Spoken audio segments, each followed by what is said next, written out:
Hi everyone, this is a presentation about identity management in the workplace for an interpersonal communications class at Northeast Wisconsin Technical College.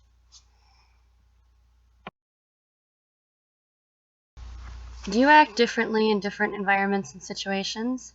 Like when you're at home alone or at school, with family or with friends?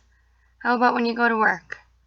This presentation is going to talk about the different ways people act and why they do so in different environments, especially in the workplace.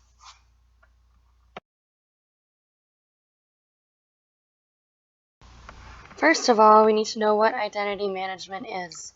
According to the book Looking Out, Looking In, identity management is a communication strategy that people use to influence how others view them. Another theory in identity management was developed in the early 1990s, which states it's reshaping thoughts and actions to accommodate one another. Who uses identity management? Everybody does, in all sorts of situations. Are we aware of managing our identities? That's a tricky question because sometimes we are, but sometimes we do this subconsciously. There are many different reasons a person may use identity management, but the book Impression Management Theory and Social Psychological Research points out 6 specific reasons. These reasons include social role-playing, avoiding blame, gaining credit, self-esteem maintenance, strategic self-presentation, and power and social influence. Social role-playing is how people learn to play roles through social experiences. Different people, situations, and behaviors trigger different roles to be acted out. Being blamed for things is a negative outcome that most of us want to avoid. Instead of being blamed for wrongdoings, we seek to gain credit where credit is due. Sometimes this means acting like we played more or less of a role in the outcome of a situation to get a more favorable reaction from others. Self-esteem is also a motivator in identity management that can be related to avoiding blame and gaining credit. We feel better about ourselves when we get credit for doing something good than when we're blamed for doing something bad. In strategic self-presentation, the person consciously or subconsciously keeps others focused on their positive traits while drawing them away from negative ones.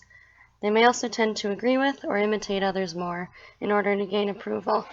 Strategic self-presentation usually has a specific goal, such as getting a date or getting a job. The final reason people use identity management is to develop power and social influence. By managing your identity, you can get people to like and trust you. The more people like and trust you, the more power and influence you have over them. One identity management topic that I found particularly interesting was the labeling theory.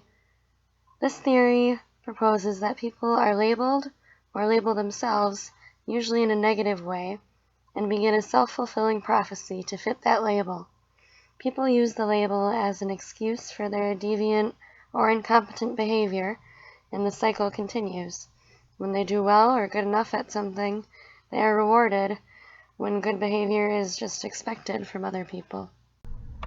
This theory is important, especially in childhood and adolescence, because if a child is labeled a bad kid, they might continue to act out because that's already what is expected of them.